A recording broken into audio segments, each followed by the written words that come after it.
Hey, this is Bobby Fernandez from the Playbook.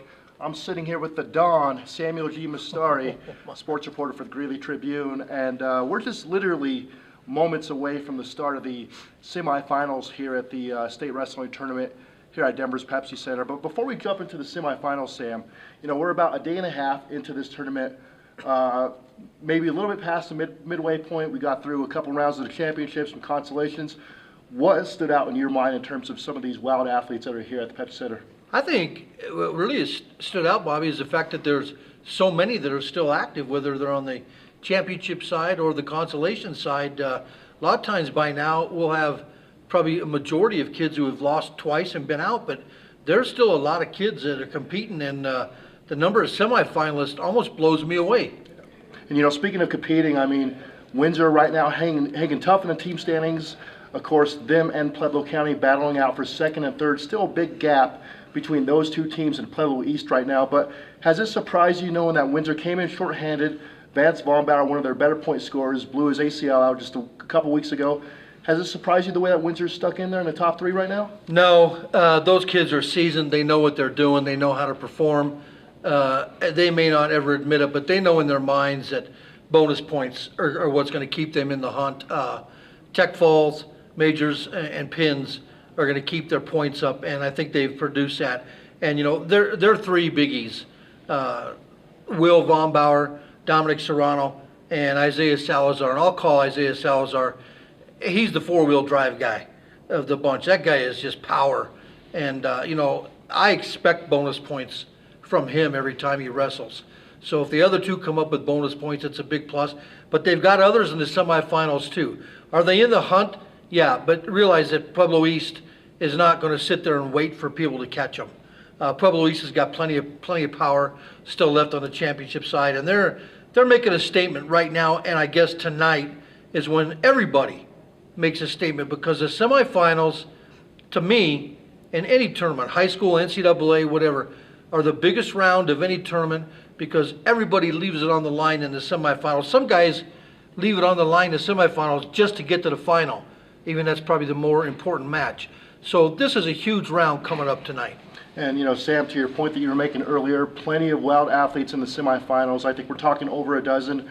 But give me one thing in particular that you're looking forward to tonight in the semifinal round match. You're really looking to see how it pans out. I guess I'll keep one eye focused on the 4A thing to see if Windsor can close the gap at all. Other than that, of course, I'm totally focused on Andrew Alaris. I expect him to finish his match in the first minute and a half, like he has his first two matches today. I want him to get it over quickly so I can get that story done and focus on some other things. Greeley West has a semifinalist, which has been a while since that's happened. And you know, let's jump into the Patriot League here a little bit. Eaton, which I have a little bit of a vested interest in with my son being their coach, had a tough day yesterday. 4-6, I think, of the 10 guys. And they've got 3 guys in the semis tonight. And I think all 3 of them are capable of winning their semifinal match, but there's a difference of thinking you're capable and going out and doing it. And if they do, they're gonna close the gap up in there and make a good run at second place. Alamoso, I think, has still got plenty of left and plenty of gas in the tank to leave that 3A race in their back pocket. But that kind of is what I'm looking for in the semifinals tonight. But I really look for, and I guess you can do it by sitting wherever you're sitting and listening to where people are going crazy in the stands, because that's usually because there's an upset going on or something happening that's out of the ordinary. It happens in the semifinals. They're the most exciting round of a tournament, and I think I tweeted it earlier. Sometimes your semifinals will draw more people, audience-wise, than the finals do. Yeah, well, there you have it. And, you know, speaking of the Patriot League, of course, as Sam alluded to, the Eaton Reds hanging tough right there, right in the mix for that number 2 spot behind Alamosa. 2 other Patriot League teams that are in the top 10 and really have a great chance of staying there. Valley, I believe, at 7 right now, Brush at 10. So for all your Patriot League news, go to patriotplaybook.com, subscribe to the Playbook 4 days a week, newsletter directly to your inboxes. And for updates all throughout the course of the night, go to GreeleyTribune.com. And, of course, as always, read tomorrow's print edition of the Greeley Tribune. Bobby, I reiterate, go to GreeleyTribune.com. Bobby's updating as quickly as possible, match by match, which not an easy task, but we got a guy that knows how to do it. And then also GreeleyTribune.com, or even the Greeley Tribune, like at Greeley Tribune, no, at Trib Sports, my fault.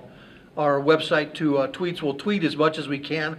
We're down on the floor, up to the press row, down on the floor, up to the press row, doing interviews. So don't think that anybody's getting anything for free. We're working hard over here. Yep, we'll have your to-the-minute updates all throughout the semifinals as well as in tomorrow's final day of the state tournament. Sam, thank you for your time. Looking forward to it. Thank you.